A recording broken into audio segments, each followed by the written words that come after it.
नमस्कार, आप सभी का स्वागत है study IQ IAS Hindi channel के इस हिंदी में हिंदू नाम के कार्यक्रम में मेरे यानी कि अतुल जैन के साथ। जैसा कि आप सभी को पता है कि इस कार्यक्रम में हम रोजाना द हिंदू और इंडियन एक्सप्रेस अखबारों के जो महत्वपूर्ण संपादकीय आर्टिकल होते हैं और कई बार संपादकीयों से इतर भी जो कुछ महत्वपूर्ण आर्टिकल होते हैं उनके बारे में हम हिंदी भाषा में चर्चा करते हैं ताकि आप उनको आसानी से समझ पाएं। तो इस सीरीज में आज है 3 जनवरी 2023। आज का हमारा 19वां लेक्चर है जिसकी आज हम शुरुआत करने वाले हैं। तो आप में से कई लोग बार बार ये पूछते हैं कि इसके प्रेजेंटेशन कहां मिलेगी, इसके नोट्स कहां मिलेंगे। तो अगर आपको ये बात अभी तक ज्ञात नहीं है तो मैं आपको एक बार दोबारा बता दूं कि टेलीग्राम पर एक चैनल है अतुल जैन UPSC गाइडेंस, इस नाम का चैनल है जहां पर इस लेक्चर के समाप्त होने के 15 मिनट के अंदर आपको इस लेक्चर की जो प्रेजेंटेशन है वो प्राप्त हो जाएगी। तो आप इस चैनल को ज्वाइन करें। ये मैं गाइडेंस वर्ड एक बार दोबारा लिख देता हूं, थोड़ा खराब से लिखा गया है तो इस शब्द को मैं एक बार दोबारा लिख देता हूं, अतुल जैन UPSC गाइडेंस। ठीक है, ये टेलीग्राम चैनल का नाम है। इस चैनल को आप ज्वाइन करें और इस चैनल पर आपको इसकी प्रेजेंटेशन प्राप्त हो जाएगी। आप में से जिन लोगों को पता नहीं है उनको मैं एक बार दोबारा बता दूं कि हर सुबह 10 बजे मैं भारतीय अर्थव्यवस्था की जो रमेश सिंह की लिखी हुई पुस्तक है, जो कि सामान्यतः UPSC के सिलेबस की सबसे महत्वपूर्ण पुस्तक मानी जाती है इकोनॉमिक सब्जेक्ट के लिए, उस पुस्तक को भी मैं चैप्टर बाय चैप्टर सिलसिलेवार आप लोगों को पढ़ा रहा हूं। तो अगर आप लोगों में से किसी को अर्थशास्त्र को समझने में समस्या आती है या आप में से जिन लोगों ने अभी तक अर्थशास्त्र विषय शुरू नहीं किया है, उन सभी से मेरा आग्रह है कि रोज सुबह 10 बजे उस क्लास के साथ जुड़ें। कुछ आगे हम निकल चुके हैं, 5वें अध्याय पर हैं पुस्तक के। करीब मेरे ख्याल से 28 लेक्चर्स उस सीरीज के अब हो चुके हैं। तो आप पीछे के लेक्चर्स को देखकर पहले लेक्चर से प्रारंभ करके आप आगे आ सकते हैं, वरना क्योंकि अब तक हमने अर्थशास्त्र के कुछ मूल सिद्धांत पढ़े हैं तो उनको अगर आप आज से और कल से भी देखना शुरू करेंगे तो भी आपको नुकसान नहीं होगा। तो आप अगर अर्थशास्त्र विषय में आपको समस्याएं आती हैं तो आप उस क्लास को भी ज्वाइन करें, इससे आपको बहुत फायदा होगा। मैं आपसे एक बार दोबारा यह आग्रह करूंगा कि इस नए साल में आप एक बार यह भी सोचें कि इस कार्यक्रम को और बाकी जो भी हमारे स्टडी IQ IAS के कार्यक्रम हैं उनको ज्यादा से ज्यादा संख्या में पढ़ें, उनको ज्यादा से ज्यादा संख्या में ज्वाइन करें, लाइक करें। ये वीडियोस अगर आपको अच्छे लगते हैं तो इनको आप शेयर कीजिए अपने दोस्तों को, अपने सहपाठियों को, अपने परिवारजनों को, सभी को इन कार्यक्रमों के बारे में बताइए। क्योंकि देखिए, खास तौर पे इस कार्यक्रम के बारे में मुझे ऐसा लगता है कि भारत में इस समय क्योंकि एक जो मीडिया होता था, एक सशक्त मीडिया होता था, वो समाप्त हो चुका है। हम लगभग ये कह सकते हैं कि सशक्त मीडिया अगर समाप्त नहीं तो समाप्त प्राय तो हो ही चुका है, लगभग खत्म हो चुका है। हमारे टीवी चैनलों पर अब किस तरह की लड़ाई झगड़ा और तू तू मैं भरी बहसें होती हैं वो हम सुनते हैं, हम देखते हैं, और हम में से ज्यादातर लोग अब उससे चिंतित हो चुके हैं और उससे इतना व्यथित हैं कि हम में से काफी लोगों ने अब वो टीवी चैनल देखना छोड़ दिया है। तो इस समय कोई इस बात में बुराई नहीं है कि अगर आप इस तरह के कार्यक्रम से जुड़ें, इस तरह के कार्यक्रम को अपने समझदारी का, अपने समाचारों की समझ का आधार बनाएं, जो कि एक अनबायस्ड तरीके से आपको जो भी समाचार हैं, जो भी न्यूज हैं उनके बारे में बता रहे हैं। तो आप अपने परिवारजनों को बताएं, अपने दोस्तों को बताएं, अपने सहपाठियों को बताएं, अपने स्कूल कॉलेज में इसका प्रचार करें, इससे लोगों को जोड़ें। ये हम सभी के लिए, आपके लिए भी और हमारे लिए भी, हम सभी के लिए बहुत अच्छा होगा। तो ये एक मेरी आपसे रिक्वेस्ट है इस नए साल में कि आप इस चीज पर भी ध्यान दें। चलिए, तो आज के एपिसोड की ओर रुख करते हैं। आज भी एक बार फिर बहुत ज्यादा ऐसे एडिटोरियल्स नहीं थे जिनके बारे में हमें चर्चा करनी है, लेकिन कल एक बहुत महत्वपूर्ण भारत के उच्चतम न्यायालय का निर्णय आया जिसने नोटबंदी के विषय में, जो 2016 में नोटबंदी की गई थी, उसकी संवैधानिक वैधता पर सुप्रीम कोर्ट में एक केस चल रहा था, उसका निर्णय आया। तो आज के लेक्चर में काफी समय तक हम इसी निर्णय की थोड़ी सी चर्चा करने का प्रयास करेंगे। इसमें खास तौर पे कुछ जो महत्वपूर्ण बातें ये जो जज हैं इन्होंने बताई, मैं भी आपको विस्तार से बताऊंगा।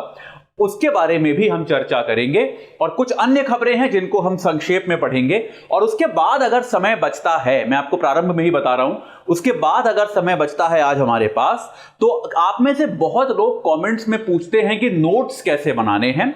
तो एक 5-10 मिनट का मैं आपके साथ एक छोटा सा सेशन आज के लेक्चर में लेना चाहूंगा, क्योंकि आज समाचार जो है, एडिटोरियल जो है वो कम है अपेक्षाकृत। तो आपको यह बताने के लिए कि आपको करंट अफेयर्स के नोट्स वास्तव में कैसे बनाने होते हैं। ठीक है, अगर समय रहा, अगर समय नहीं रहा तो चिंता मत कीजिए, ये मैं आपको टेलीग्राम चैनल पे बता दूंगा किसी वॉइस नोट वगैरह के माध्यम से, और आपको वरना कल या परसों किसी और क्लास में जिस दिन समाचार कम होंगे उस दिन बताऊंगा।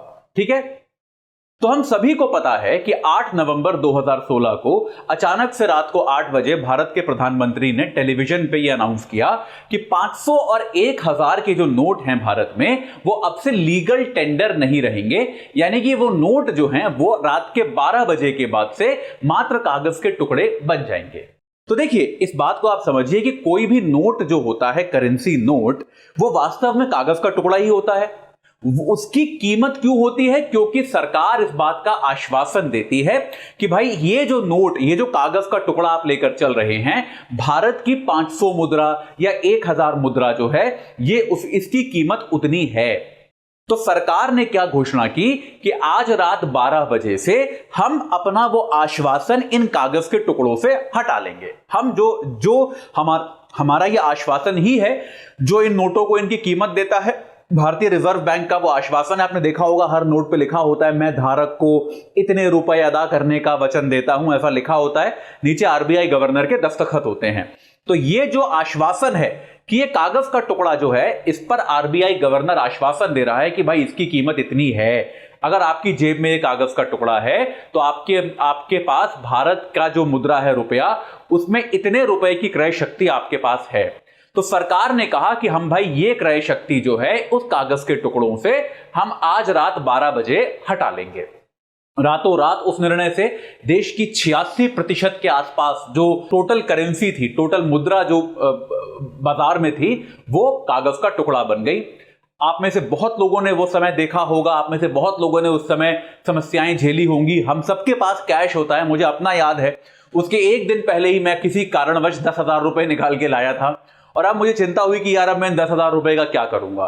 बैंकों के बाहर लंबी लंबी लाइनें लगी उन पैसों को बैंक में जमा करने के लिए। एटीएम मशीनों के बाहर लंबी लंबी लाइनें लगी उन नए नोटों को निकालने के लिए। बहुत बहुत समय तक एटीएम मशीनें जो हैं वो नए नोटों को निर्गत नहीं कर पाई, निकाल नहीं पाई, जिसके कारण बहुत सारी देशव्यापी समस्याएं हुई, अर्थव्यवस्था को गहरा धक्का लगा। ऐसा माना जाता है कि उन लाइनों में लगे रहने और अन्य कारणों से कुछ 150 से ज्यादा लोगों की मृत्यु भी हुई, ऐसा माना जाता है। तो अब ये तो उसका एक प्रभाव है, एक प्रकार का राजनीतिक प्रभाव है या एक प्रकार का सामाजिक प्रभाव है। लेकिन सुप्रीम कोर्ट में इसकी न्याय संगतता को लेकर एक याचिका दाखिल की गई कि क्या सरकार को इस तरह का निर्णय संसद को बिना बताए लेने का अधिकार है। क्योंकि देखिए, इस बात को समझिए, इसकी आप इंडियन पॉलिटी समझिए इस बात की आप, कि भारत में सरकार के पास शक्तियां क्यों हैं। सरकार के पास जो शक्ति है वो शक्ति क्यों है? क्योंकि संसद ने सरकार को बहुमत दिया है। अगर सरकार के पास जो शक्ति है वो तो संसद के ही कारण है ना। सरकार क्यों है? क्योंकि संसद में उसको बहुमत प्राप्त है, अन्यथा कोई कारण नहीं है।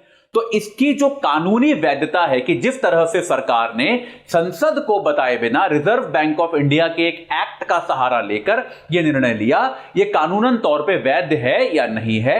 बहुत समय तक देखिए, यह भारतीय न्यायपालिका है, सालों साल तक इसकी सुनवाई नहीं हुई। 2016 का डिमोनेटाइजेशन का निर्णय 2 जनवरी 2023 को आया है। ठीक है, तो इतने वर्षों बाद आखिरकार इसका निर्णय आया, और इसके निर्णय के लिए 5 सदस्यीय एक बेंच बनी थी। उन 5 सदस्यों में से 4 सदस्यों ने कहा कि भाई सरकार का जो निर्णय है ये एकदम दुरुस्त है, इसमें कोई समस्या नहीं है। 5 में से 4 लोगों ने यह कहा, और एक सदस्य ने कहा कि सरकार का निर्णय जो है ये असंवैधानिक है। ठीक है, तो ये जो है, एक सदस्य ने कहा कि एक जो सरकार का निर्णय है यह असंवैधानिक है। 4 सदस्यों ने, 4 सुप्रीम कोर्ट के जजों ने कहा कि यह पूरी तरह से न्याय संगत है, सरकार ने इसमें कुछ भी गलत नहीं किया। तो ऐसे मामले में बहुमत से निर्णय होते हैं। 4-1 के बहुमत से सुप्रीम कोर्ट ने नोटबंदी के निर्णय को विधि सम्मत माना कि यह बिल्कुल सही है, इसमें प्रक्रिया को लेकर कोई खराबी नहीं है। अब इसमें महत्वपूर्ण बात यह है कि जो एक इसमें आप देखेंगे जो चर्चा भी हो रही है सारे समाचार पत्रों में, वो इन 4 की नहीं हो रही, वो इस एक की हो रही है। वो एक जज जो थी वो ये थी, वो एक जज जो हैं वो जस्टिस बीवी नागरत्ना हैं। जस्टिस बीवी नागरत्ना जो है सुप्रीम कोर्ट की एक महिला जज हैं, और ऐसा अगर सुप्रीम कोर्ट की सीनियरिटी के लिफ्ट को माना जाए तो कुछ वर्षों बाद ये भारत की पहली महिला मुख्य न्यायाधीश बनने वाली हैं। तो हम सबको पता होता है कि सीनियर मोस्ट जज कौन सा है, और इसके रिटायर होने के बाद ये बनेगा, इसके रिटायर होने के बाद ये बनेगा, वगैरह वगैरह, ये सारी प्रक्रिया हमको पता होती है। तो कुछ वर्षों बाद मात्र 36 दिन के लिए ही बनेंगी, लेकिन ये भारत की मुख्य न्यायाधीश बनेगी, ऐसा लगभग तय है। तो जस्टिस बीवी नागरत्ना ने ये ठहराया कि नोटबंदी को लेके जो सरकार ने निर्णय लिया था वो असंवैधानिक है। हालांकि उनका निर्णय जो है वो माइनॉरिटी जजमेंट है, वो अल्पमत का निर्णय है, तो मान्य निर्णय जो है वो बहुमत का माना जाएगा। ठीक है, तो अब इसको एक बार समझते हैं कि इस निर्णय की प्रक्रिया में हुआ क्या। 5 में से किसी भी जज ने फायदे या नुकसान पर टिप्पणी नहीं की। देखिए, किसी भी जज ने इस बात पर, ये जस्टिस नागरत्ना ने भी कहा कि इसके इंटेंशन, जो इरादे थे वो बहुत अच्छे हो सकते हैं, लेकिन वो कोर्ट का काम नहीं है। देखिए, इस बात को भी समझिए, कोर्ट जो होती है वो अर्थशास्त्री तो है नहीं, तो इसके फायदे क्या थे, नुकसान क्या थे, वगैरह वगैरह, ये इससे हमें फायदा हुआ या नहीं हुआ, इन चीजों पर कोर्ट ने टिप्पणी करने से बचा, और बिल्कुल ठीक किया, क्योंकि कोर्ट जो है ये एक तरह से सरकार के निर्णय है, रिजर्व बैंक के निर्णय है, कोर्ट को इनमें नहीं पड़ना चाहिए। कोर्ट केवल इस चीज पर गौर कर रही थी कि जिस तरह से ये निर्णय लिया गया, इसको लेने की प्रक्रिया कानूनन ठीक थी या नहीं थी। तो निर्णय को लिए जाने की प्रक्रिया पर कोर्ट ने गौर किया, इसके फायदे क्या थे, नुकसान क्या थे, इस पर कोर्ट ने बिल्कुल भी गौर नहीं किया। ठीक है, तो अब देखिए, 4 जजों ने यह माना कि सरकार ने रिजर्व बैंक ऑफ इंडिया से सलाह मशवरा किया। तो देखिए, अब इसके पहले मैं आपको समझाता हूं कि यह निर्णय हुआ कैसे था। यह निर्णय हुआ कैसे है। इस निर्णय में बहुत सारा जो चर्चा है वो एक वर्ड के इंटरप्रिटेशन पे है कि आप एक शब्द को कैसे इंटरप्रेट करते हो, और वो वर्ड है एनी, यानी कि किसी भी।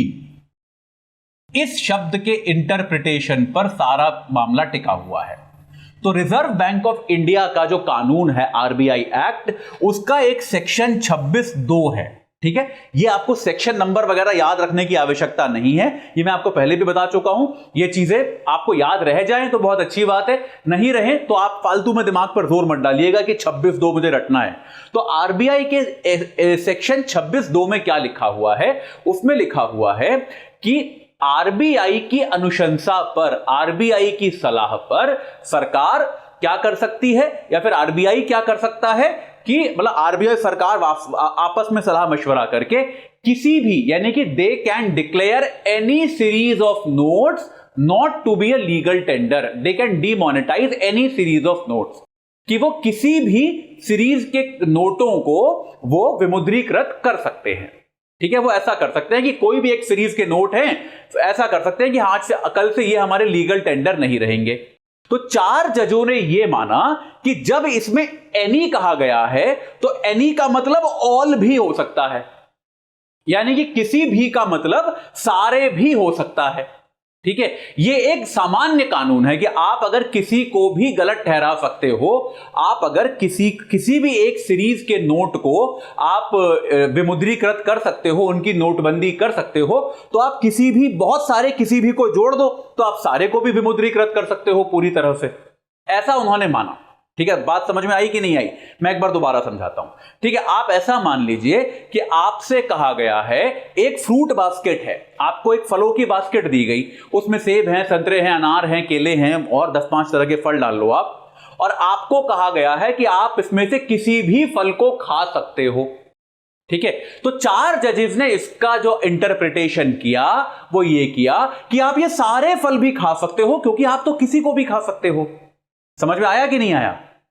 ये तो आसान सा एग्जांपल था यार, ये समझ में आ गया होगा। जस्टिस नागरत्ना ने यह कहा कि भाई नहीं, इस कानून की आप भावना को समझिए। अगर आप आरबीआई को यह अधिकार दे रहे हो कि भाई वो तो जितने चाहे नोटों को विमुद्रीकृत कर दे, या फिर आप सरकार को यह अधिकार दे रहे हो, तो फिर तो आप सरकार को कितनी बड़ी शक्ति दे रहे हो, और आप यह शक्ति सरकार को संसद के बिना दे रहे हो, जबकि यह कितना बड़ा आर्थिक निर्णय है। आप सोचिए ना, आप एक बजट भी बनाते हैं तो वो आपको संसद से पास कराना पड़ता है कि नहीं कराना पड़ता, लेकिन इतना बड़ा आर्थिक निर्णय आप संसद के बिना ले रहे हो।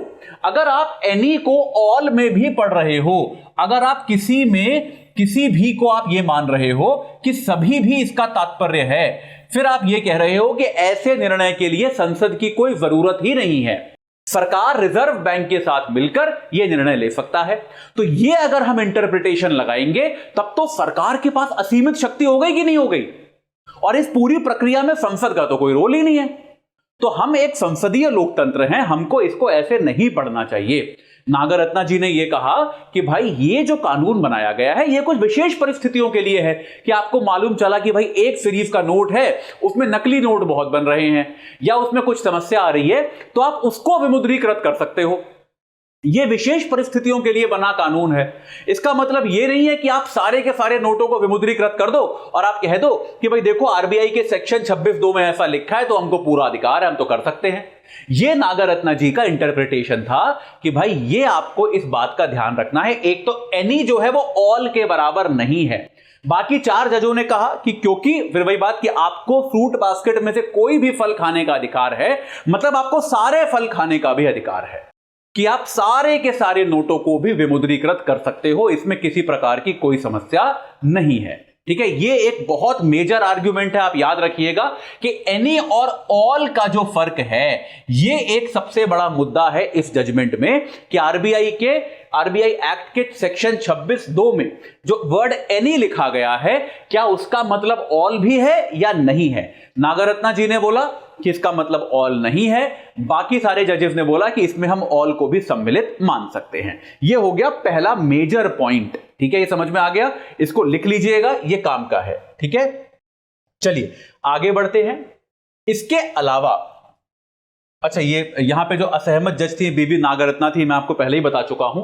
तो अब देखिए नागरत्ना जी ने कुछ और महत्वपूर्ण बिंदु बनाए। अब देखिए इसमें क्या हुआ है कि सरकार ने ऐसा कहा है कि भाई ये जो बात हुआ है, ये जो निर्णय है, इस पर हम रिजर्व बैंक के साथ पिछले 6 महीने से चर्चा मशवरा कर रहे थे।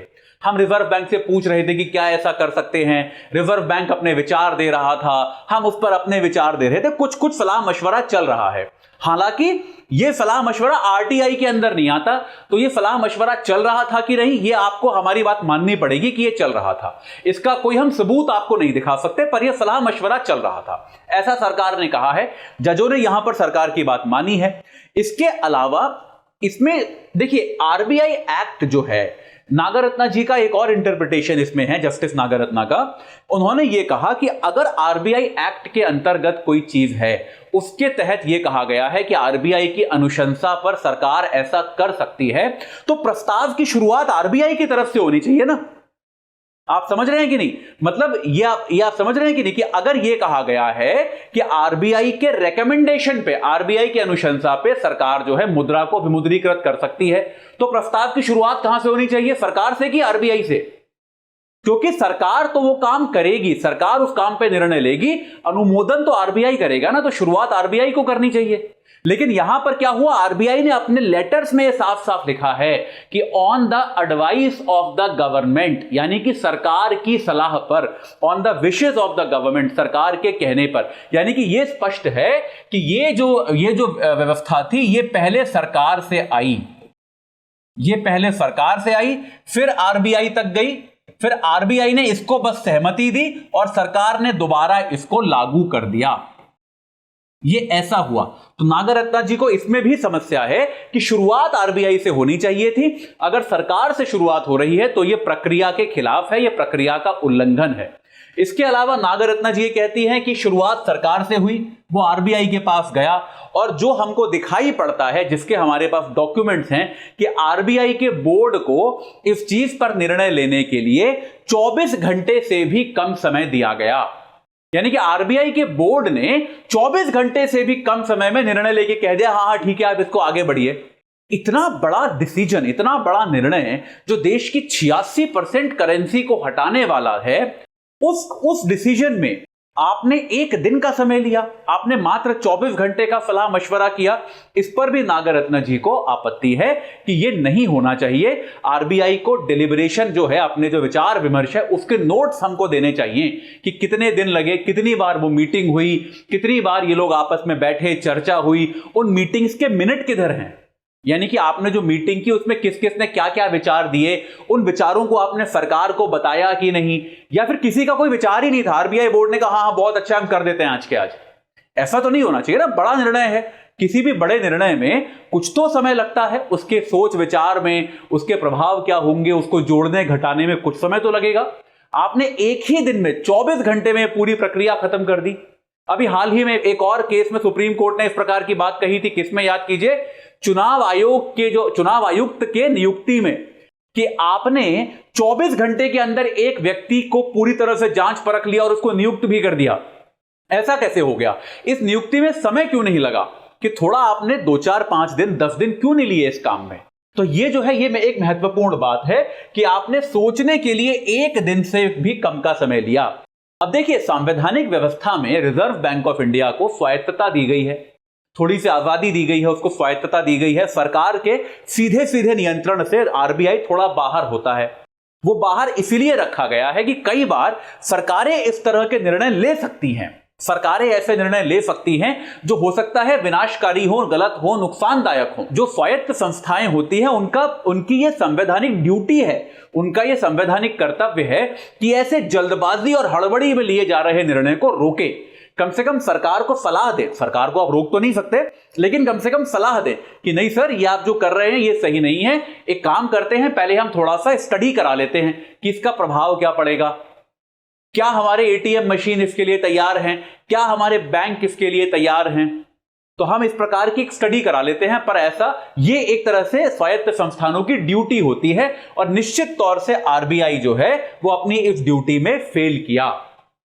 ठीक है, तो अब ये क्या कहती हैं नागरत्न जी कि अगर सरकार को, क्योंकि निश्चित तौर पे आरबीआई का तो कोई रोल ही नहीं था इस काम में, सरकार ने आरबीआई का तो केवल इस्तेमाल किया। आरबीआई ने ना तो कोई सलाह दी सरकार को, ना ही सरकार ने आरबीआई से कोई सलाह मांगी, ना ही आरबीआई को सोचने विचार करने का कोई समय दिया। तो आरबीआई को आपने यूज ही क्यों किया? आरबीआई को आपने यूज किया क्योंकि आरबीआई एक्ट में एक ऐसा सेक्शन 26(2) है जो आपको अधिकृत कर रहा था, और नागरत्न जी के हिसाब से वो अधिकरण भी गलत है, कि वो भी आपने गलत पढ़ा। एनी का मतलब ऑल नहीं है। तो नागरत्न जी कहते हैं कि अगर आपको ये निर्णय लेना था तो आप आरबीआई को हटा दीजिए। आप सरकार हो, आप चुनी हुई सरकार हो, आपको अधिकार है। तो आपको करना क्या चाहिए था? आपको या तो इस निर्णय को संसद में लाना चाहिए था, या फिर आपको इस निर्णय को, अगर संसद सत्र में नहीं थी तो एक अध्यादेश की तरह से लाना चाहिए था। जिसको अध्यादेश क्या होते हैं, मान लीजिए संसद सत्र में नहीं है तो सरकार राष्ट्रपति के जरिए एक आदेश पारित करा सकती है जो कि कानून की तरह वैध होता है। उसके बाद क्या है कि जब भी संसद सत्र में आती है तो उसको मेरे ख्याल से 6 हफ्ते का समय होता है, 6 सप्ताह के अंतर्गत उस कानून को पास करना होता है। तो सरकार को संसद का सहारा लेना चाहिए था, संसद के जरिए जाना चाहिए था। क्योंकि अभी यहां पर क्या हुआ है कि सरकार ने एक आरबीआई का एक इस नियम कायदे का प्रयोग करके, जो कि वास्तव में लिखा गया था कुछ ऐसे सेक्शंस के लिए जो कि केवल आपातकालीन कुछ एक खास परिस्थितियों में प्रयोग किया जाना चाहिए, सरकार ने उसका प्रयोग करके एक गैजेट नोटिफिकेशन निकाल दिया। यानी कि संसद में अब वो जाएगा ही नहीं, संसद में उस पर वोटिंग ही नहीं होगी, संसद से आपने अधिकार ही ले लिया पूरी तरह से। ये तो ये एक प्रमुख बिंदु है जो नागरत्न जी का डिसेंटिंग वॉइस है, कि डिसेंटिंग बात जो नागरत्न जी ने की है ये इन्होंने की है। ठीक है, अब आप, ये हो सकता है आप में से कई लोग कहें कि मैं आपको केवल डिसेंटिंग जजमेंट क्यों पढ़ा रहा हूं, क्योंकि बाकी 4 जजेस ने सरकार ने जो भी किया उसको सही माना। बाकी 4 जजेस ने कहा कि सरकार ने आरबीआई से भाई 6 महीने सलाह की थी, हम ये मानते हैं, सरकार कह रही है तो हम इस बात को मानते हैं। इसके अलावा आरबीआई एक्ट में सेक्शन 26(2) में जो लिखा हुआ है उसके तहत सरकार को अधिकार है कि वो पूरा का पूरा इसमें समय ले, और पूरा का पूरा इसमें मतलब एक गैजेट नोटिफिकेशन के जरिए सरकार ऐसा कानून बना सकती है। ठीक है, एक इसमें कंटेंशन, एक समस्या यह भी उठाई गई थी कि नोट को बदलने के लिए जो मात्र 52 दिन का समय दिया गया था, क्या यह काफी था? तो इसको लेकर नागरत्ना जी ने कहा कि भाई मैं तो इस पूरे निर्णय को ही गलत मानती हूं, मेरी नजर में तो पूरा निर्णय असंवैधानिक है, इसलिए यह सवाल तो मेरे लिए रेलेवेंट ही नहीं है कि 52 दिन काफी थे कि 100 दिन देने चाहिए थे, कितने दिन देने चाहिए थे, क्योंकि मेरे विचार में तो पूरा का पूरा निर्णय असंवैधानिक है। लेकिन बाकी 4 जजों ने यह कहा कि हमारे पास ये मानने का कोई आधार नहीं है कि 52 दिन जो हैं वो इस नोट को बदलने के लिए कम थे। ठीक है, इस प्रकार की प्रक्रियाएं हुई हैं। 5 जजेस ने एक चीज को माना है, नागरत्ना जी ने भी और बाकी 4 जजेस ने भी। बाकी 4 जजों ने तो हालांकि इसको सही ठहराया है, लेकिन नागरत्ना जी ने भी यह बोला है, जस्टिस नागरत्ना ने, कि अगर मैं इसको असंवैधानिक मानती हूं निश्चित तौर पे, लेकिन जो एक निर्णय 6 साल पहले हो गया है, 6 साल से कुछ ज्यादा पहले हो चुका है, जो अब पूरे देश में लागू हो चुका है, उसको वापस लेने का कोई तरीका नहीं है। तो एक तरह से अगर ये इनका निर्णय माना भी जाता जस्टिस नागरत्ना का, तो यह निर्णय एक तरह से ज्यादा सैद्धांतिक होता। यह सरकार की एक प्रकार की सैद्धांतिक हार होती कि भाई ये एक सैद्धांतिक निर्णय है। क्योंकि अब देखिए, आप समझिए इस बात को, 2016 में नोटबंदी हुई थी, उस समय लोगों ने बड़ा परेशानी झेली, सब कुछ किया। अगर सुप्रीम कोर्ट उस समय ही निर्णय देती या उस पर स्टे लगाती या कुछ करती, तब तो इस पर कुछ किया जा सकता था। अब आज अगर सुप्रीम कोर्ट ये कह भी देती, मान लीजिए एक बात को, कि भाई हां ये निर्णय असंवैधानिक है, तो कुछ कर सकते थे क्या? अब तो पुराने नोट बदल गए, नए नोट आ गए, अब आप पुराने नोटों को वापस थोड़ा ना लाओगे। तो एक तरह से ये एक सैद्धांतिक निर्णय ही होता अगर ये होता भी। ठीक है, तो ये एक इस निर्णय की प्रमुखता है। तो बीबी नागरत्ना जी जो है, इनका एक डिसेंटिंग जजमेंट है, जहां पर इन्होंने ये देखिए, एक प्रमुख जो आपको पॉलिटी के पर्सपेक्टिव से समझना चाहिए, पॉलिटी के दृष्टिकोण से, कि नागरत्ना जी ने एक बार दोबारा यह बात स्थापित करने का प्रयास किया है कि सरकार की जो शक्तियां हैं वो असीमित नहीं हो सकती। बाकी 4 जजों ने क्या मान लिया कि इस मामले में सरकार के पास असीमित शक्ति है, सरकार ने कानून बना दिया गैजेट के जरिए, बस खत्म हो गया, एकदम सही है, इसमें कोई गलती नहीं है। जस्टिस नागरत्ना ने क्या बोला है कि नहीं, इसमें हम सरकार के पास जो शक्तियां हैं उनको असीमित नहीं मान सकते, ज्यादा शक्तियां संसद के पास होनी चाहिए। सरकार को इस प्रकार के किसी निर्णय को संसद से अनुमोदित कराना अनिवार्य होना चाहिए। ठीक है, यह तो हुआ इस निर्णय पर चर्चा। अब इस निर्णय के बाद एक प्रताप भानु मेहता साहब का एडिटोरियल आया है द हिंदू में। मैंने आपको पहले भी बताया था कि प्रताप भानु मेहता भारत के शायद सबसे महत्वपूर्ण इंटेलेक्चुअल हैं, तो अगर ये कुछ लिखते हैं तो हमको जरूर पढ़ना चाहिए। उन्होंने इस निर्णय पर जो है सवाल उठाए हैं, और उन्होंने बहुत ही सीधी सीधी बात यही है, उन्होंने वही कहा है जो मैंने आपको अभी तक बताया, कि किसी भी नोटों की सीरीज को विमुद्रीकृत करने की अनुमति देता है, सभी को विमुद्रीकृत करना इसका दुरुपयोग है। यानी कि आपने क्या किया, एक कानून को आपने अपने हिसाब से पढ़ के उसको लागू कर दिया, जो कि एक गलत है, ये गलत प्रयोग है। प्रताप भानु मेहता साहब भी वही कहते हैं जो नागरत्ना जी ने कहा, और यह निर्णय संसद को लेना चाहिए था, रिजर्व बैंक ऑफ इंडिया का यह काम नहीं था निर्णय लेना, यह संसद का काम था। ठीक है, और यह आरोप लगाते हैं प्रताप भानु मेहता कि सरकार ने आरबीआई एक्ट का प्रयोग क्यों किया, क्योंकि यह एक सरल बहाना था, इजी तरीका था ना कि आपको ये लागू तो करना है, पर आप इसको संसद में लेके जाना नहीं चाहते। सरकार का भी पक्ष यहां पर यह है कि भाई हमको सीक्रेसी मेंटेन करनी थी, हमको इसे गोपनीय तरीके से लगाना था ताकि काले धन पर हम आक्रमण कर पाएं। ठीक है, तो ये भी हमको करना था। तो अब इसके कारण तो ये कहते हैं कि आपने क्या किया कि आरबीआई एक्ट में ये एक प्रोविजन था, आपने इसका दुरुपयोग कर लिया, और क्योंकि ये एक्ट आपको किसी सीरीज को डिमोनेटाइज करने का अधिकार देता है, आपने उस अधिकार को बढ़ा के सभी को डिमोनेटाइज कर दिया। तो ये आपने एक तरह से बहाने के तौर पर इसका प्रयोग किया।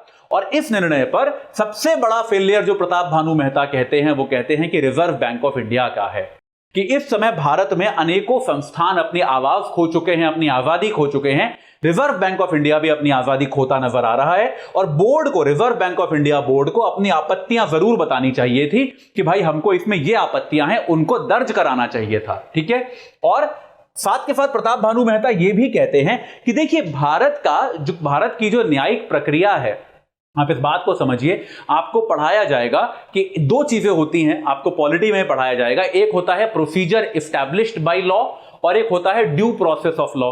प्रोसीजर एस्टैब्लिश में आप केवल यह देखते हो कि जो कानून है वो अक्षरशः फॉलो हुआ है या नहीं हुआ। ड्यू प्रोसेस में आप यह भी देखते हो कि आपका निर्णय सही था कि नहीं था। तो प्रताप भानु मेहता कहते हैं कि क्योंकि भारत में अब तो बहुत वर्षों से ड्यू प्रोसेस की प्रक्रिया चालू होती है, तो आपको यह भी देखना चाहिए था, आप सरकार से पूछिए कि भाई कारण क्या थे इस निर्णय को लेने के, आप कारण बताइए तो सही। आपने कभी तो मीटिंग की होंगी, उन मीटिंगों में आपने कारणों की लिस्ट बनाई होगी, वो मिनट्स आप हमको दीजिए, हम देखते हैं कि वो कारण वैध भी थे या नहीं थे। कहीं ऐसा तो नहीं जिसको हम कहते हैं मालाफाइड, यानी कि एक गलत इरादे के साथ सरकार ने इसको लागू किया।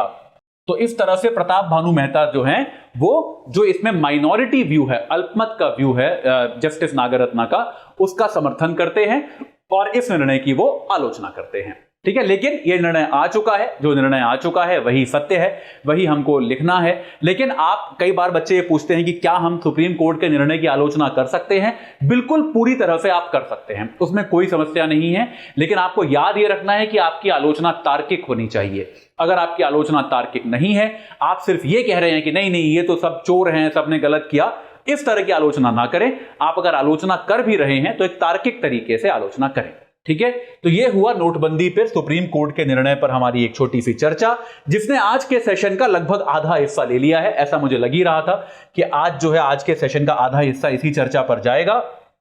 ठीक है, मैं विश्वास करता हूं, मैं उम्मीद करता हूं कि अब आपको यह समझ में आ गया होगा, क्योंकि कई प्लेटफॉर्म्स पे मैंने देखा कल से छात्र जो है बड़ा परेशान है कि इसको कैसे समझा जाए। तो इसको समझने के लिए शायद आपको अब यह क्लैरिटी मिल गई होगी। ठीक है, चलिए, तो जीएसटी राजस्व में लेकर जीएसटी राजस्व में जो है दिसंबर में 1.5 लाख करोड़ का जीएसटी राजस्व हुआ है। दिसंबर में जो आंकड़े आते हैं वो दरअसल नवंबर के होते हैं, यानी कि ये जो है नवंबर में हमारा 1.5 लाख करोड़ का जीएसटी राजस्व आया है, जो कि पिछले साल से 15.2% ज्यादा है। पिछले साल से मेरा मतलब क्या होता है कि दिसंबर 2021 में जो नंबर था उससे ये कितना ज्यादा है, उससे ये 15.2% ज्यादा है और नवंबर से भी 2.5% ज्यादा है। जबकि नवंबर का जो महीना, क्योंकि देखिए दिसंबर के आंकड़े हैं, मतलब नवंबर में जो कलेक्शन हुआ है उसके आधार पे आए हैं, तो नवंबर आते आते सारे त्योहार खत्म हो जाते हैं, लोग खर्चा कर चुके होते हैं, तो ऐसा माना जाता है कि त्योहार के बाद एक सुस्ती आती है, लोग ज्यादा खर्चा नहीं करते, क्योंकि दिवाली वगैरह होती है, लोग बड़ा खर्चा करते हैं, उसके बाद लोग खर्चा नहीं करते। लेकिन ऐसा देखने को नहीं मिला, त्योहार के बाद की सुस्ती जो है वो हमको देखने को नहीं मिली। कई बार यह भी होता है कि आप देखते हैं कि अप्रैल में आंकड़े बहुत ज्यादा होते हैं। वो इसलिए ज्यादा होते हैं क्योंकि अप्रैल जो होता है वो जीएसटी जमा करने की डेडलाइन होती है, मार्च का महीना, तो लोग ज्यादा जीएसटी जमा करते हैं। लेकिन इस बार ऐसा भी नहीं था, यह कोई डेडलाइन भी नहीं थी, यानी कि निश्चित तौर पे यह हमारे लिए आर्थिक गतिविधि में वृद्धि को दिखाता है। एक बार लोग कहीं यह कहते हैं कि अरे आपका जीएसटी तो इसलिए बढ़ गया क्योंकि आपके यहां महंगाई बहुत बढ़ गई है। जैसे मान लीजिए कोई चीज, किसी चीज पर 5% जीएसटी है उदाहरण के लिए, अगर उस चीज का दाम 100 रुपए है तो जीएसटी 5 रुपए हुआ कि नहीं हुआ? वहीं अगर उस चीज का दाम बढ़ के 150 रुपए हो गया तो जीएसटी 7.5 रुपए हो गया कि नहीं हो गया? यानी कि इस बात को समझिए कि अगर आपके यहां महंगाई बढ़ती है तो आपके जीएसटी का कलेक्शन बढ़ता है। लेकिन पिछले 2-3 दिन में मैंने आपको कई बार पढ़ाया है कि मुद्रास्फीति तो अब नियंत्रण में आ गई है कि नहीं आई है, महंगाई तो अब नियंत्रित हो गई है, तो यानी कि मुद्रास्फीति के कारण भी ऐसा नहीं हुआ है। तो निश्चित तौर पे हमारे देश में, हमारी अर्थव्यवस्था में आर्थिक गतिविधियों में एक उछाल देखने को मिल रहा है, एक वृद्धि देखने को मिल रही है, जो कि बजट के पहले एक बड़ा अच्छा संकेत है, बहुत अच्छी बात है ये। ठीक है, और पिछले लगातार 10 महीने से हम 1.4 लाख करोड़ से ज्यादा का कलेक्शन कर रहे हैं। तो लेखक जो इसमें द हिंदू ये कहता है कि हमको ये बहुत अच्छी बात है, लेकिन हमें अब ऐसे आराम नहीं करना चाहिए हमको, क्योंकि विश्व में एक वैश्विक मंदी दस्तक दे रही है। विश्व में ऐसा एक माहौल बन रहा है कि जल्दी ही वैश्विक मंदी आने वाली है, तो हमको जल्दी से अपनी जीएसटी की प्रक्रिया में और सुधार करने चाहिए। जीएसटी काउंसिल की मीटिंग मैंने आपको कुछ दिनों पहले पढ़ाई थी करंट अफेयर्स में कि अनेकों सुधारों की आवश्यकता है। जीएसटी काउंसिल को बजट के तुरंत बाद मिलना चाहिए और जीएसटी की प्रक्रिया में जो और बड़े समय से जो प्रतीक्षित सुधार हैं उनको जल्दी से जल्दी लागू करना चाहिए। ठीक है, इतनी सी बात थी जीएसटी राजस्व की जो आज के एडिटोरियल्स में था। इसके अलावा सीमावर्ती गांव क्या होते हैं भाई? सीमावर्ती गांव ये होते हैं कि आपने देखा होगा, आपने बहुत साल पहले बॉर्डर पिक्चर आई थी तो आपने देखा होगा कि अक्सर जैसे भारत पाकिस्तान का युद्ध होने वाला है तो सबसे बड़ी चिंता क्या होती है कि भाई सीमा में जो गांव हैं उनको खाली कराया जाए, क्योंकि सीमा पर गांव भी तो होते हैं। हर भारत की जितनी भी सीमाएं हैं उन पर गांव स्थित हैं और इन गांव वालों का जीवन बड़ा नारकीय होता है। क्योंकि क्या होता है, एक तो अक्सर ये सुदूरवर्ती होते हैं, ये बहुत दूर हैं दिल्ली से या राजधानी से या अपने राज्यों की भी राजधानियों से, ये बहुत दूर हैं। और दूसरा, यहां पर लगातार तनाव की स्थिति बनी रहती है, अक्सर गोलाबारी होती रहती है, गोलियां चलती रहती हैं, जिसमें कई बार इनके खेतों की हानि होती है, यहां पे जान माल की भी भारी हानि होती है, ऐसा अक्सर देखा गया है। और बहुत बार यह होता है कि इन सीमावर्ती गांवों का दुश्मन देश प्रयोग करता है घुसपैठ के लिए, यानी कि सीमावर्ती गांव के लोग जो होते हैं वो किसी ना किसी तरह से दोनों देशों के प्रभाव में होते हैं। देखिए, इस बात को समझिए कि राजनीतिक सीमाएं जो होती हैं वो सांस्कृतिक सीमाएं नहीं होती, इस बात को समझिए। जैसे अगर आप ये देखें कि अगर आप ये माने कि कश्मीर में अगर ये हमारी सीमा है मान लीजिए, तो सीमा के इधर जो व्यक्ति रह रहा है वो उसका जीवन सीमा के इधर रहने वाले व्यक्ति के लगभग एक जैसा होगा कि नहीं होगा। मतलब ये तो आपने बॉर्डर राजनीतिक तौर पे बनाया है ना, वो लोग शायद सेम बोली बोलते होंगे, वो लोग शायद सेम तरह का खाना खाते होंगे, सेम एक जैसे ही वो मतलब बातें करते होंगे। तो पंजाब को आप देख सकते हैं, जैसे कि पंजाब जो है जितना भारत में है उससे कहीं ज्यादा बड़ा पंजाब पाकिस्तान में है। तो आप देखेंगे कि पंजाबी गायक जो होते हैं, पंजाबी सिंगर जो होते हैं, वो पाकिस्तान के लोग इसीलिए भारत में इतने मशहूर हैं, भारत के लोग पाकिस्तान में बहुत मशहूर हैं, क्योंकि संस्कृति तो एक ही है ना, पंजाब तो एक ही था, उसका बंटवारा हो गया। तो अक्सर क्या होता है, सीमावर्ती गांव के जो लोग होते हैं वो सांस्कृतिक तौर पर सीमा पार से भी जुड़े होते हैं। तो कई बार उस भोलेपन का, इस बात का दुश्मन देश की जो सेना है, आतंकवादी जो है, वो फायदा भी उठाते हैं। ठीक है, तो इसके लिए 2022 के बजट में एक वाइब्रेंट विलेज प्रोग्राम शुरू किया गया था। 2022 का जो बजट आया था, सुनने में अजीब लगता है ना, 2022 मतलब पिछला साल हो गया। तो 2022 का जो बजट आया था उसमें एक वाइब्रेंट विलेज का एक कार्यक्रम शुरू किया गया था। उसमें क्या किया गया था कि भाई जो कम आबादी और दुर्गमता के कारण ये जो सीमावर्ती गांव जो पिछड़ जाते हैं, इनमें आधारभूत संरचना बनाई जाएगी, घर बनाए जाएंगे, इनमें पर्यटन का विकास किया जाएगा, सड़कें बनाई जाएंगी, ऊर्जा का विकास किया जाएगा और दूरदर्शन या बाकी शैक्षणिक कार्यक्रम जो है वो घर घर तक पहुंचाए जाएंगे। तो अभी हाल ही में हुआ क्या है, गृह मंत्री अमित शाह ने ऐसा कहा है बीएसएफ को कि आप भी वाइब्रेंट विलेज प्रोग्राम का फायदा उठाइए, आप जो कार्यक्रम चलाते हैं वहां पर, उसमें आप इसके तहत जो फंड है उसका इस्तेमाल कीजिए। लेकिन समस्या क्या अखबार इसमें उठाता है कि इसके काम करने के तरीके पर अभी तक स्पष्टता आ नहीं पाई है, जबकि तकरीबन 1 साल होने को आ गया, तब भी अभी तक स्पष्टता नहीं है कि यह प्रोग्राम काम कैसे करता है। जैसे बजट में वित्त मंत्री ने केवल चीन की सीमा का जिक्र किया था, तो अभी तक साल भर बाद भी हमको यह क्लैरिटी तक नहीं है कि यह प्रोग्राम जो है ये केवल चीन की सीमा से पड़ने वाले राज्यों, माफ कीजिएगा, गांवों के लिए है या बाकी पूरी सीमा के गांवों के लिए है। तो इस तरह की कई सारी चीजें हैं जिनको लेकर क्लैरिटी अभी नहीं है। तो सरकार को जल्दी से जल्दी इन चीजों पर स्पष्टता देनी चाहिए, क्लैरिटी देनी चाहिए, ताकि इस कार्यक्रम का अच्छे से प्रयोग किया जा सके। ठीक है, चलिए आगे बढ़ते हैं। एक आर्टिकल आया है, इसको भी मैं इसलिए पढ़ा रहा हूं क्योंकि ये जिस व्यक्ति ने लिखा है वो व्यक्ति बहुत महत्वपूर्ण है। उन व्यक्ति का नाम है कृष्ण कुमार। कृष्ण कुमार, अगर आप भारत में शिक्षा के क्षेत्र में काम करते हैं तो आप जानते होंगे कृष्ण कुमार जो है वो एनसीईआरटी के डायरेक्टर रहे थे और भारत में शिक्षा के क्षेत्र में सबसे बड़े शिक्षाविदों में से एक माने जाते हैं, या फिर एक भी क्यों कहूं, भारत में शायद सबसे बड़े शिक्षाविद जो हैं वो डॉक्टर कृष्ण कुमार हैं। तो डॉक्टर कृष्ण कुमार ने ये एक आर्टिकल लिखा है जिसमें वो डिग्री की महत्ता की बात करते हैं। तो वो ये बताते हैं कि एक किताब है, रोनाल्ड डोर नाम के ऑथर की किताब है, नाम है द डिप्लोमा डिजीज। देखिए, आप इसमें इस तरह की बातों को समझ सकते हैं। वो ये कहते हैं कि लोग ज्यादा से ज्यादा डिग्रियां एकत्र करना चाहते हैं, यानी कि लोग क्या करते हैं, लोग जो हैं उनकी इच्छा ये होती है, उनकी तमन्ना ये होती है कि ज्ञान मिले या ना मिले, मैं डिग्रियां बटोरना चाहता हूं बहुत सारी। ये होता है कि नहीं होता? हम सबने अपने जीवन में ये देखा है कि लोग पहले इंजीनियरिंग, मैं किसी पर टिप्पणी नहीं कर रहा हूं, आप में से बहुत लोगों ने ऐसा किया होगा, बहुत अच्छी बात है, मतलब सबके अपने अपने एस्पिरेशन होते हैं, गोल होते हैं, लेकिन ज्यादातर लोग जो होते हैं वो बिना किसी ज्ञान के बारे में सोचे कि मैं क्या सीखना चाहता हूं, वो बस डिग्रियां इकट्ठा करना चाहते हैं। जैसे लोग पहले बीटेक कर लेते हैं, फिर एमबीए कर लेते हैं, फिर कुछ और कर लेते हैं, फिर कुछ और कर लेते हैं, वो एक एक करके और डिग्रियां इकट्ठा करते रहना चाहते हैं। तो इस चीज पर उन्होंने कहा है कि ये एक प्रावधान, ये एक तरह की एक बीमारी है, ये एक तरह का एक सामाजिक बीमारी है जहां पर लोग ज्ञान पर फोकस नहीं करते, डिग्रियां इकट्ठी करने पर फोकस करते हैं।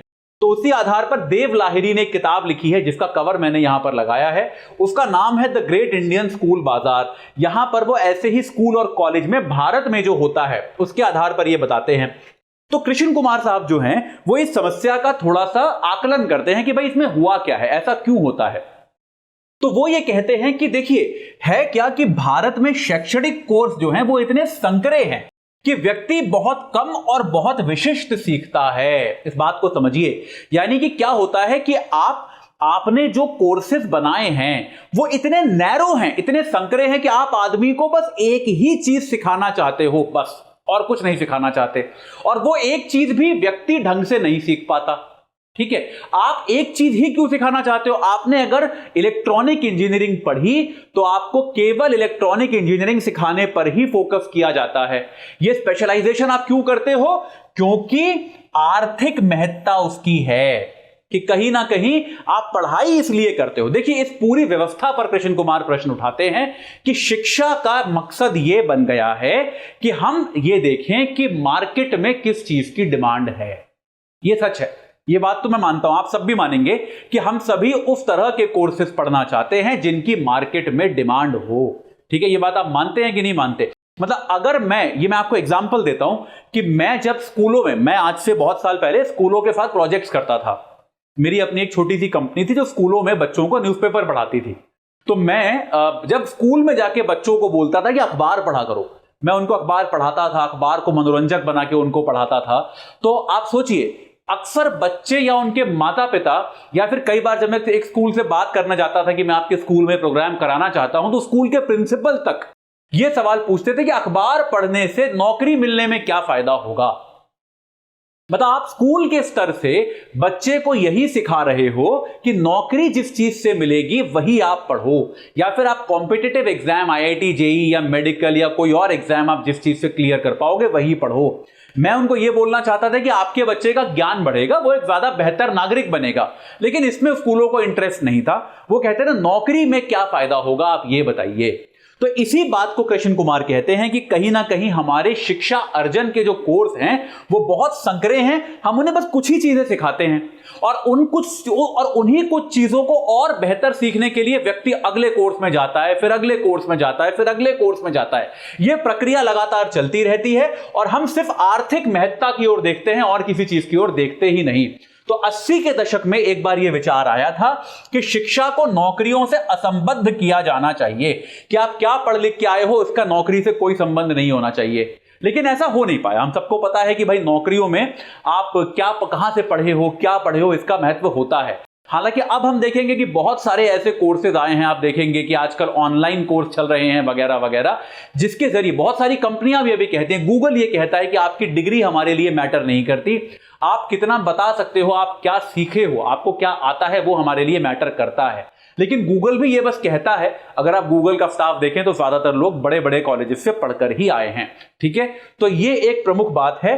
तो ये क्या है कि डिग्री की महत्ता जो है वो कम होती जा रही है, कि आप एक डिग्री करते हो, फिर आप दूसरी करते हो, फिर आप तीसरी करते हो, फिर आप चौथी करते हो, क्योंकि आपको उसमें और बेहतर बनना है ताकि आप और आर्थिक महत्ता के काम कर पाओ। ठीक है, और इसमें क्या है, दूसरे प्रक्रमों के जाने की बजाय डिग्रियों की तरफ बढ़ रही है। ठीक है, यानी कि आप जो है कुछ अलग नया नहीं सीखना चाहते, आप ये सीखते हो कि भाई इस डिग्री के बाद और बेहतर डिग्री कौन सी है, मैं वह प्राप्त करना चाहता हूं।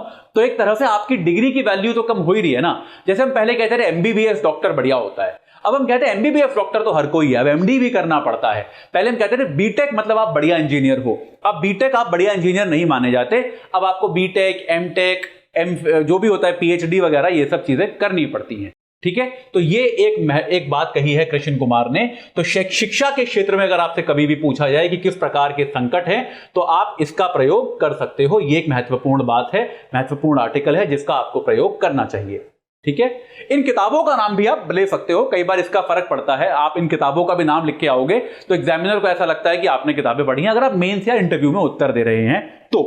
ठीक है, चलिए बहुत एक अच्छी खबर आई है कि 2022 में जो आंकड़े आए हैं, असम के मुख्यमंत्री ने यह कहा है कि एक भी भारतीय गैंडे का शिकार नहीं किया गया है।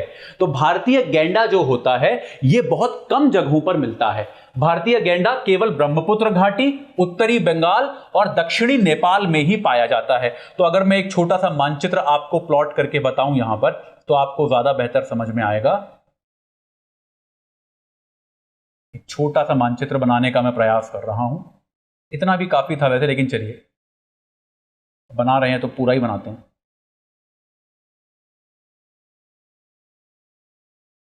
ठीक है, तो अगर ये मानचित्र है तो आपको कहां कहां मिलता है, बंगाल के, मैं एक बार कलर चेंज कर लेता हूं इसका, तो आपको कहां कहां मिलता है भारतीय गैंडा जो होता है, वो बंगाल के उत्तरी भाग, इस भाग में, नेपाल के दक्षिणी भाग में, और आपको आसाम के इन क्षेत्रों में, ब्रह्मपुत्र की घाटी में, आपको ये जो मैंने कलर किया है इन क्षेत्रों में आपको भारतीय गैंडा जो है वो प्राप्त होता है। ठीक है, भारतीय गैंडे की खास बात क्या है, वो होता है कि ये यूनिकॉर्न होता है। यूनिकॉर्न मतलब इसका एक सींग होता है। ये हरा रंग यहां पे दिख नहीं रहा होगा आपको, चलिए, तो भारतीय गैंडा जो होता है उसका ये एक सींग होता है काले रंग का, जो 60 सेंटीमीटर तक लंबा हो सकता है। IUCN एक संस्थान है जो कि जो जीव ऐसे हैं जो जिनकी संख्या कम हो रही है, जो खतरे में हैं, उनका एक सर्वे करता है, उनकी एक लिस्ट बनाता है। तो IUCN की एक रेड लिस्ट होती है, जो जीव खतरे में है उनकी लिस्ट है, उसमें गैंडा, भारतीय गैंडा शामिल है। वल्नरेबल श्रेणी में है, यानी कि वल्नरेबल से नीचे भी श्रेणी होती है, जो नियर एक्सटिंक्शन वगैरह होते हैं, यानी कि जो खत्म होने की कगार पे है, उनमें अभी नहीं है। इंडेंजर्ड भी अब ये नहीं है, खतरे में भी अब ये नहीं है। वल्नरेबल है, यानी कि अभी इसकी संख्या कम है, जल्दी ही ये खतरे में आ सकता है। ठीक है, वो श्रेणी में ये है, लेकिन तब भी इसको बचाकर रखना बहुत जरूरी है। कुल 3700 हैं पूरी दुनिया में, भारतीय गैंडों की संख्या मात्र 3700 है, जिनमें से 2613 काजीरंगा में है। काजीरंगा नेशनल पार्क जो है 2613 वहीं पर पाए जाते हैं, बाकी औरंग, पौबितोरा और मानस में पाए जाते हैं। कई बार इस तरह के प्रश्न पूछे जाते हैं प्रीलिम्स में कि कहां कहां पर भारतीय गैंडा पाया जाता है, तो इसको याद रखिएगा। ठीक है, इसका शिकार जो किया जाता है, शिकार का प्रमुख कारण क्या है कि यह माना जाता है कि इसका ये जो सींग होता है, इसका सींग बहुत सारे प्रकार की दवाइयों में प्रयोग किया जाता है। दवाइयों के लिए ही, मेडिकेशन के लिए ही इसका अवैध शिकार जो है वो सबसे ज्यादा किया जाता है। इसके अलावा वियतनाम वगैरह में कई संस्कृतियों में गैंडे के सींग को रखना एक बहुत बड़ा स्टेटस सिंबल माना जाता है, यानी कि सजावटी सामान के तौर पर लोग घर पे लगाते हैं। और यह माना जाता है कि अगर आपने गैंडे का सींग लगाया है तो आप कोई बड़े धनाढ़, बड़े अच्छे व्यक्ति हैं। ठीक है, तो इस कारण से शिकार किया जाता था, लेकिन सरकार ने, असम सरकार ने बड़े प्रयास किए और अब 2022 में एक भी गैंडे का शिकार नहीं किया गया है। पिछला जो शिकार हुआ था वो 2021 में था। यह अपने आप में बहुत अच्छी खबर है और एक तरह से जो जैव विविधता है उसको बढ़ाने में यह बहुत बड़ा योगदान देने वाली है। ठीक है, मेरे ख्याल से ये आज का आखिरी ही समाचार था। जल्दी से आज के प्रश्न देख लेते हैं। 10 मिनट मेरे ख्याल से बचेंगे हमारे पास, तो हम 5 मिनट बचेंगे, तो मैं आपको नोट्स बनाने के लिए बस 5 मिनट में बता दूंगा। वाइब्रेंट विलेज प्रोग्राम के बारे में निम्न कथनों में से सत्य कथन पहचानिए। यह उन गांवों के लिए है जिनमें गरीबों की संख्या आधे से अधिक है। नहीं, यह उन गांवों के लिए है जो सीमावर्ती हैं। गरीब हो अमीर हो, इससे कोई फर्क नहीं पड़ता।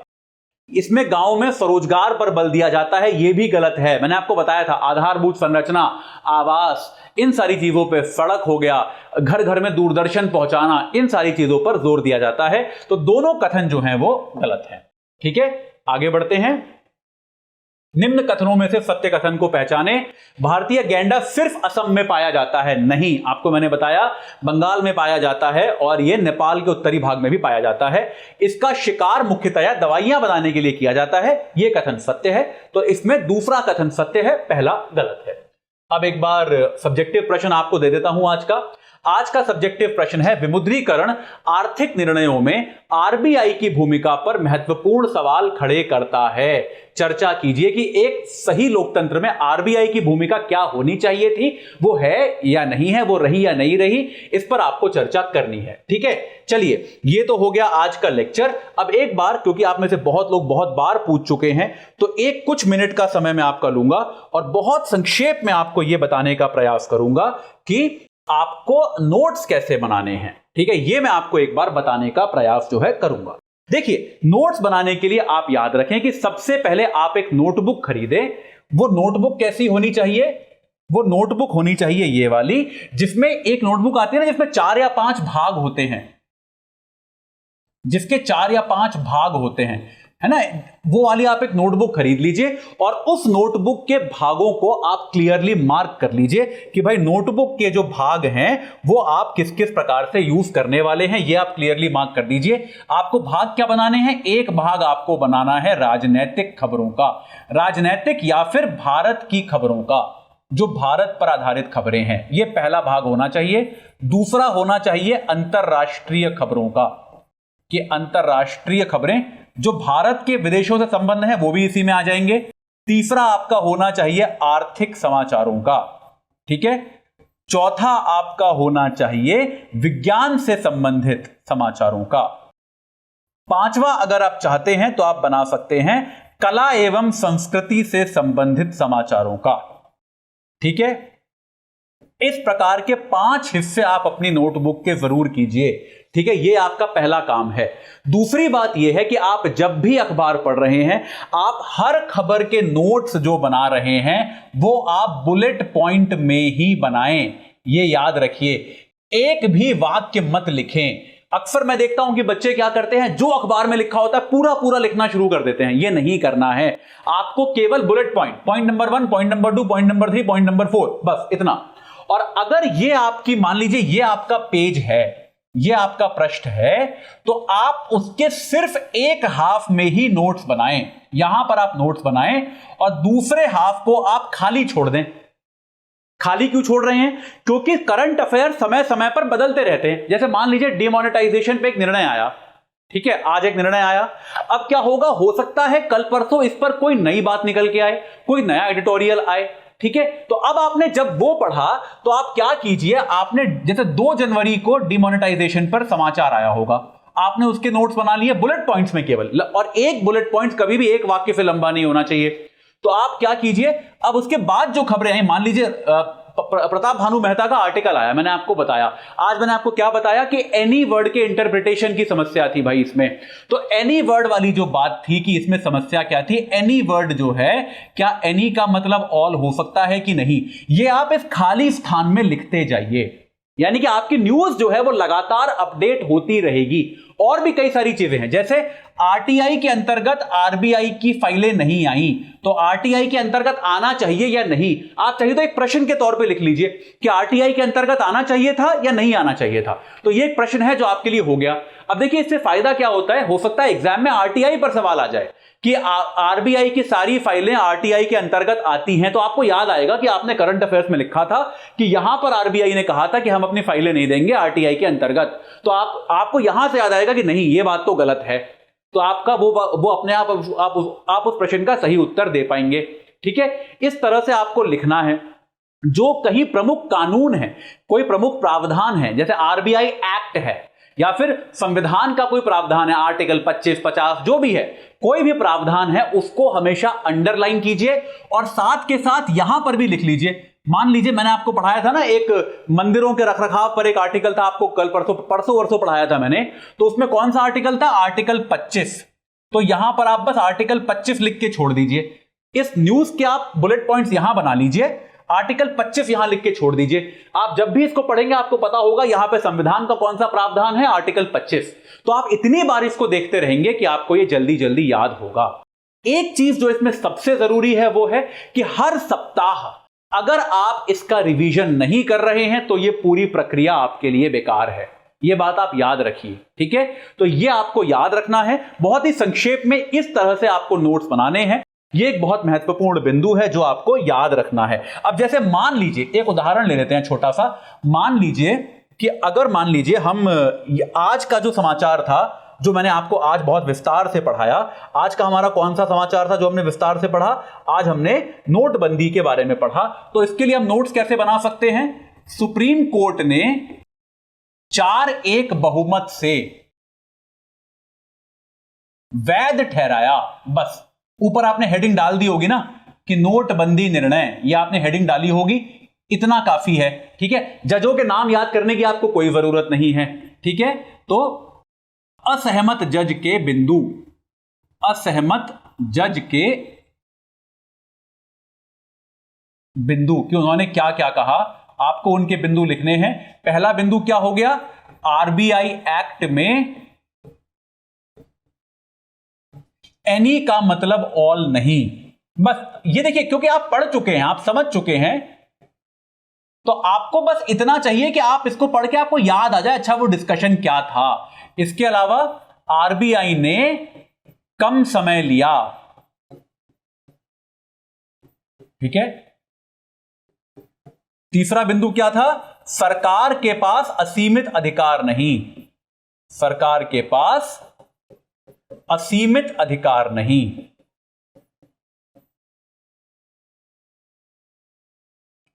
और चौथा बिंदु क्या था कि संसद से करना चाहिए था, संसद से पास कराना चाहिए था।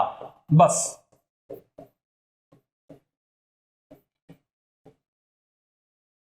इतना काफी है।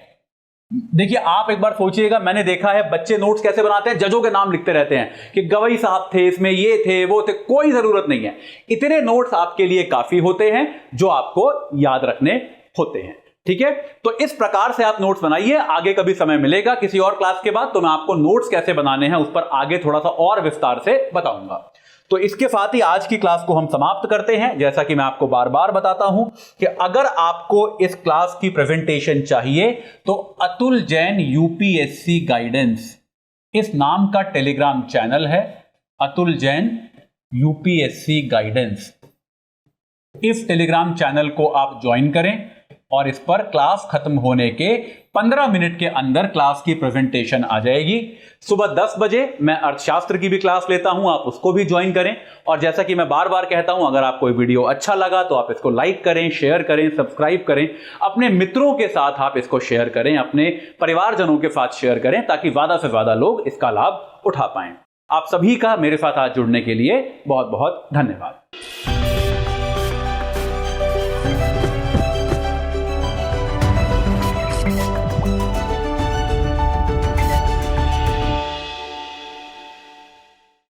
हिंदी में यूपीएससी की तैयारी से संबंधित प्रोग्राम्स को देखने के लिए सब्सक्राइब करें स्टडी IQ IAS हिंदी।